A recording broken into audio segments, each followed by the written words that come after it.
Li Tirkiye piştî zêdebûna haletên Koronayê bo maweyekê demkî qedexeya derketina derve jî hat ragihandin. Bi destpêkirina qedexeyan re welatiyên ku dixwazin biçin derveyê Tirkiye ji ber ku ji çarçoveya qedexeyan baş ne agahdarin, piraniya wan di wê baweriyê de ne ku derketina derveyê welat jî hatiye qedexekirin.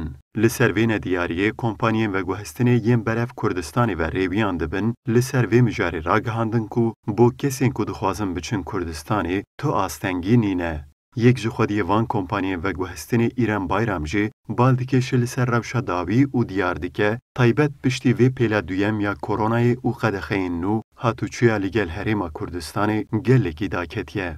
Yolcularımız ellerinde olan biletleriyle Piştî qedexeyan gelek kesên ku dixwazin rêwîtiyê bikin şaş tê gihîştin û ew wisa texmîn dikin ku bo hatûçûya derveyê Tirkiyeyê jî qedexe hatiye ragihandin. Lê heta niha biryareke bi vî awayî negihîştiye berdestê me. Rêwiyên me di rojên qedexeyê de jî bi tikîtên xwe dikarin derkevin derve û werin otogarê. Lê ev yek bo welatiyên Tirkiyê derbas dibe. Her wiha di hatûçûya ser sînor re jî tu astengî nîne. Wekî din helbet karê me gelekî kêm bûye, lê ev jî bi pandemiyê re eleqedar e. restoranların kapalı olması, Yek ji xwediyên van kompanyên veguhestinê Emrah Doğanay jî li ser heman mijara hatûçûya derveyê welê de dide zanîn ku qedexeyên dawiya hefteyê jî di navê de bo hatûçûya berev Kurdistanê ve halê hazir hîç astengiyek nîne û ew jî li ser xizmeta veguhestina rêwiyan berdewam in. Sokağa çıkma yasağı hafta sonu başlıyor. Gelek kes şaş pê dizanin û hêvînê ku hate çûya berev Kurdistanê ev jî rawestiyaye.